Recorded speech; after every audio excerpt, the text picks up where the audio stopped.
Salut les investisseurs, dans cette vidéo je vous propose un screener un peu particulier par rapport à ce que je fais d'habitude sur la chaîne.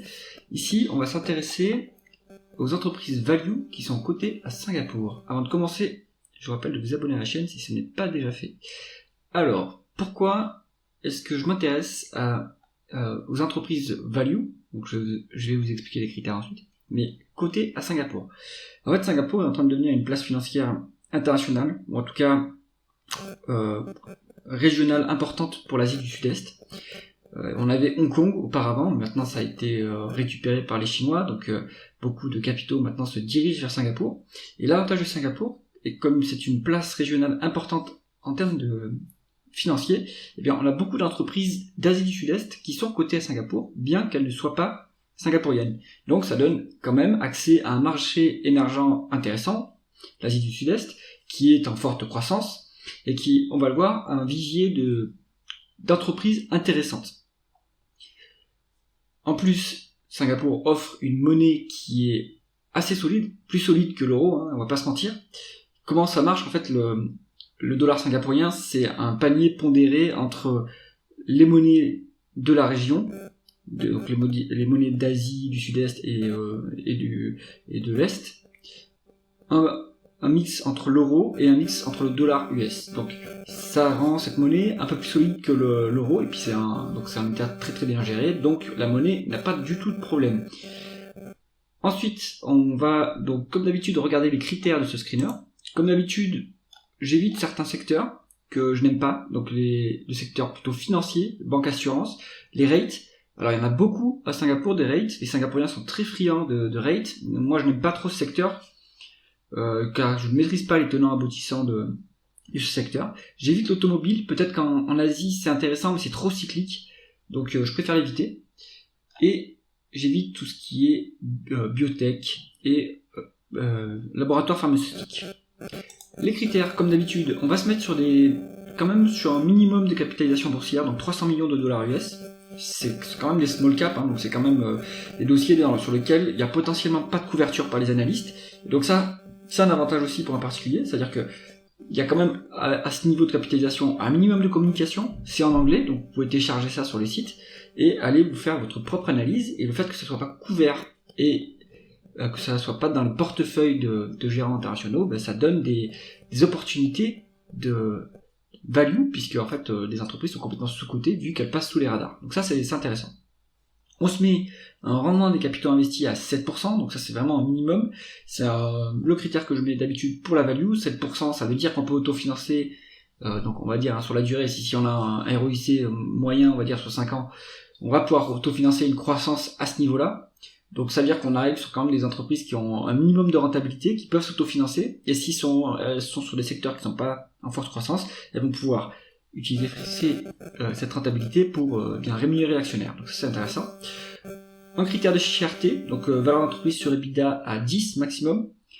Pourquoi ce critère-là? Ça nous permet d'inclure aussi les entreprises qui sont endettées, alors que si on prend un price to free cash flow ou un price earning, même s'il est faible, si on ne tient pas compte de la dette, on peut être biaisé.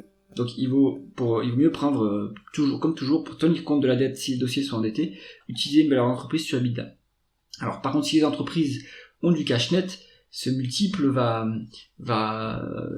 diminuer et va être un peu biaisé. Donc attention, mais la plupart du temps, les entreprises ont quand même un peu de dette, ou si elles sont bien gérées, elles n'ont pas trop de cash inutilisé dans leur trésorerie. Alors, on se met sur un dernier critère de solidité du bilan, à 3 fois la dette nette sur EBITDA, 3 fois, donc toujours pareil, ça s'étudie en fonction du secteur, sur les secteurs, on va dire, utilities, sur les secteurs concessions, on est sur de la visibilité long terme, donc on peut supporter des niveaux d'endettement plus élevés, mais 3 c'est, on va dire, une bonne heuristique pour juger de la solidité d'un bilan. Allez, on regarde les résultats qui sont obtenus. Donc évidemment vous n'allez pas connaître les entreprises, mais je vais vous faire rapidement une petite présentation.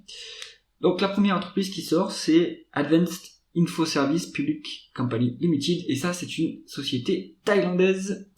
Donc c'est un opérateur téléphonique. Ici la présentation, on est sur l'opérateur téléphonique thaïlandais, qui est déjà une large cap, comme on peut le voir ici, 25 milliards de dollars US, donc quand même un bon niveau. On sait que les télécoms, c'est en général un secteur assez mature, avec une bonne visibilité sur les cash flows. Donc, bien, l'avantage, c'est que on a quelque chose qui est rentable et qui est stable. Donc, pour l'investisseur value, ça peut être intéressant cette entreprise, puisque on a quand même une valorisation qui est un peu élevée, qui est proche de notre limite à 10. On a un price to cash flow qui est aussi proche des 10. Donc, c'est peut-être un peu cher.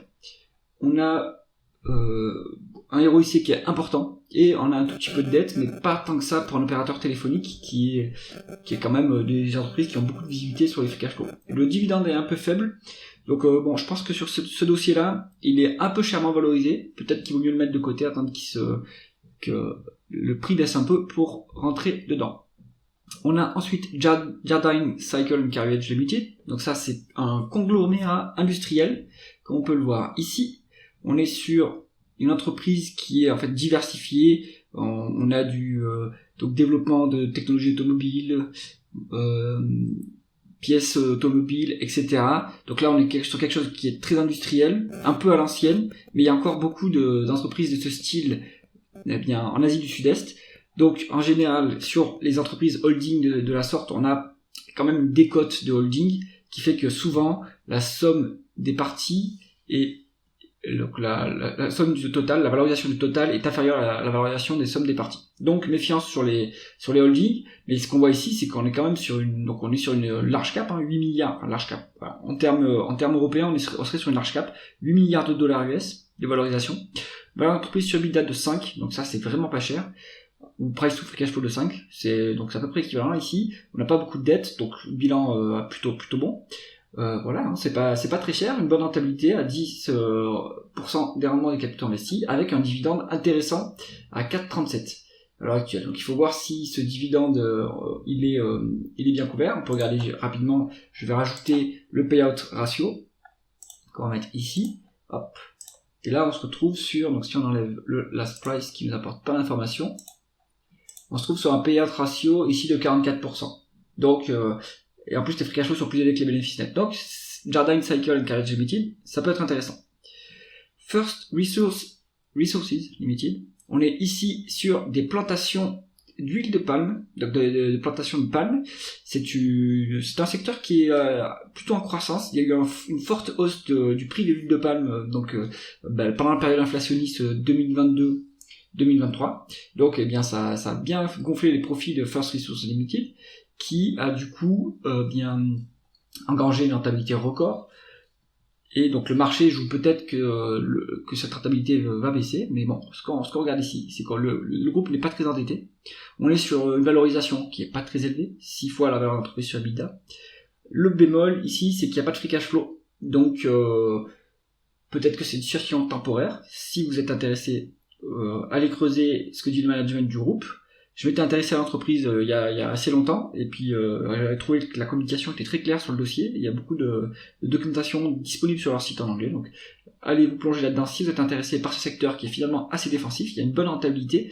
Le seul bémol ici, ça va être les free cash flow qui sont négatifs. Donc peut-être que si vous voulez une entreprise un peu plus sûre, il y a des dossiers qui peuvent vous intéresser en dessous dans le même secteur. Continuons. StarHub, l'opérateur téléphonique singapourien. Donc on est sur, donc il y a plusieurs opérateurs téléphoniques en Singapour. Il y a aussi Singtel qui est le plus gros. StarHub c'est plutôt un challenger. On est sur donc un bilan qui est pas trop endetté, à 1,6 fois dette nette sur EBITDA. Pour le secteur c'est quand même très raisonnable. Valeur d'entreprise sur EBITDA de 7, price to free cash flow de 7,5. On est sur quelque chose qui est pas très chèrement valorisé, avec un bon rendement des capitaux investis à 9%. Alors qu'on n'a pas du tout une croissance qui est à 9% dans le secteur, il y a beaucoup, en fait, il y a quand même, je crois qu'il y a 3 ou 4 opérateurs téléphoniques à Singapour pour un marché qui est quand même beaucoup plus petit que le marché français sur lequel on a 4 opérateurs. Donc, il y a pas, à mon avis, les parts de marché sont très stables, donc il n'y a pas beaucoup de croissance, mais il y a de la rentabilité qui est intéressante avec un rendement du dividende qui est à 5,71%, mais attention, le payout ratio est élevé facialement à cause des bénéfices nets. Mais si on regarde les free cash flow, ils sont au double du bénéfice net, donc on est ici à 50% de payout ratio, donc le dividende est en plus safe. Voilà, si vous voulez des dividendes en dollars singapouriens, ça peut être intéressant avec un potentiel de revalorisation. Ça, bon, à mon avis, ça va pas trop bouger parce qu'il n'y a pas beaucoup de croissance, mais en tout cas, vous avez quelque chose de très défensif dans une monnaie forte. Donc, pourquoi pas, ça peut être intéressant, StarHub. Alors, ensuite, on a Bumitama Agri. Alors, on va regarder. Donc là, j'étais sur StarHub. Alors, je vais fermer quelques onglets. Donc, Bumitama Agri, il y a un concurrent de First Resources Limited. On est aussi sur de la plantation d'huile de palme. C'est une entreprise qui est indonésienne, si je me trompe pas. Donc, voilà, c'est ça, indonésien. On exploite de l'huile de palme sur l'île de... il y avait un petit schéma, on est sur l'île de Bornéo, de mémoire. Donc, bon, ben c'est un secteur défensif, c'est intéressant. On est sur un bilan qui n'a quasiment pas de dette, une valeur d'entreprise sur EBITDA de 5, donc c'est vraiment pas cher. Un price to free cash flow de 9, donc là ça reste raisonnable, un price to free cash flow. Les free cash flow sont à peu près équivalents au bénéfice net. Un payout ratio qui est un peu élevé, donc c'est vraiment du dividende à l'heure actuelle, il est trop élevé à mon avis pour cette entreprise, il va peut-être baisser un petit peu, mais 6% c'est quand même un cadeau, donc si ça tombe à 4,5-5% en dollars singapouriens, une monnaie forte comme d'habitude, voilà, il y a quoi être satisfait en tant qu'actionnaire avec Bumitama Agri, qui à mon avis a un dossier un peu plus intéressant que First Resources Limited. Donc après il faut aller creuser sur la qualité des actifs, les plantations, etc., la maturité, donc il faut un peu devenir... Il n'y a pas besoin de devenir un expert du secteur, mais il y a quelques éléments clés à connaître sur le secteur de l'huile de palme. Mais ça vaut le coup d'aller jeter un œil sur cette entreprise. Japfa Limited. Alors, je regarde ici. Japfa, c'est une multinationale de l'agriculture et de l'alimentation. Elle est indonésienne, mais elle est cotée à Singapour. C'est fantastique parce que vous avez une entreprise indonésienne qui a un pays, l'Indonésie, qui est en forte croissance également, un peu comme l'Inde, alors que c'est coté à Singapour. Donc en plus, vous avez la monnaie forte. Parce que si c'était coté à Jakarta, là, vous êtes en roupie indonésienne, et ça vaut pas grand-chose. Mais le dollar singapourien, c'est quand même pas mal. Donc, pas mal, Japfa, à mon avis, comme secteur d'activité. On est quand même sur quelque chose de défensif. Il y a un peu de dette au bilan, à 2,4 fois la dette nette sur EBITDA. Alors, je vais juste enlever la dette nette sur EBITDA sur les 12 derniers mois. Ça, c'est pas intéressant. Donc, la dette nette sur EBITDA, dernier quarter à 2,4. Attention, là, c'est peut-être quelque chose à surveiller, mais c'est pas alarmant non plus. On est sur pas de free cash flow. Donc là, il y a peut-être un problème de free cash flow temporaire. Il faut aller voir. Ou alors peut-être que l'information est manquante. Donc regardez si ce dossier vous intéresse. Il n'est pas très chèrement valorisé, 5,6 fois la valeur d'entreprise sur EBITDA. Et un petit rendement du dividende avec une bonne rentabilité à 9%. Bon, à creuser, Japfa, de la première vue comme ça, il y a peut-être un problème de free cash flow, donc si on devait écarter rapidement sans creuser, peut-être qu'il faudrait la mettre de côté. BRC Asia Limited. Alors, ici, je me retrouve sur le site du groupe, et en fait, c'est un spécialiste de l'acier pour la construction de buildings, en fait, de gratte-ciel. Donc, c'est très lié au prix du cycle, enfin, au cycle de l'acier, et aussi au cycle de la construction. Donc je connais pas spécifiquement les tenants aboutissants de ce métier-là, mais c'est pas comme par exemple la cimenterie, où la cimenterie, comme c'est un matériau très lourd, eh bien les cimentiers ont un monopole géographique local, et donc ils peuvent monter les prix sans trop de difficultés, il n'y a pas trop de concurrence. Sauf en Inde où il y a des surcapacités. Pour le marché de l'acier, ça va être un peu différent parce que l'acier c'est un produit qui est très facilement exportable, et donc il y a des surcapacités chinoises dans le monde. C'est en train de se résorber, et en plus le Singapour peut complètement mettre des droits de douane sur l'acier chinois sans problème. Ça va dépendre des accords commerciaux qu'ils ont. Donc là-dessus, à mon avis, il n'y a pas de pricing power sur l'acier, mais à regarder sur ce dossier spécifiquement, et ça va aussi dépendre du cycle de la construction, eh bien, dans les pays dans lesquels le groupe opère.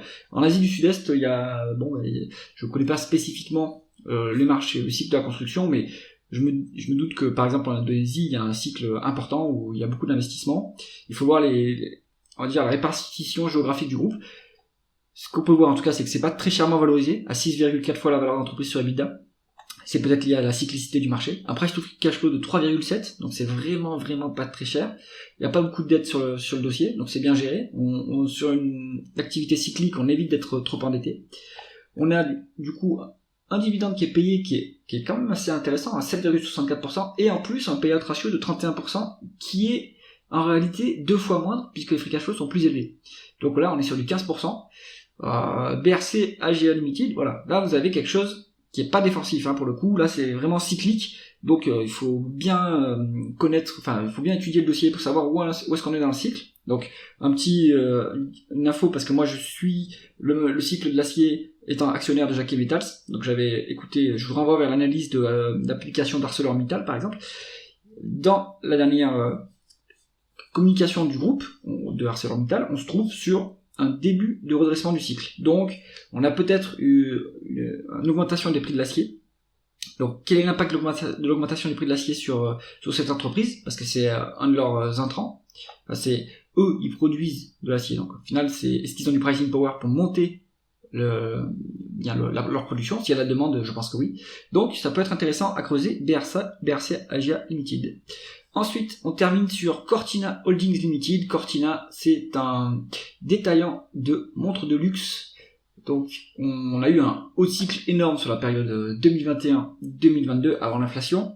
Il y a eu du pouvoir d'achat qui a été distribué grâce à la création monétaire hors norme qui a eu lieu. Donc, ça a fait surgir beaucoup de millionnaires.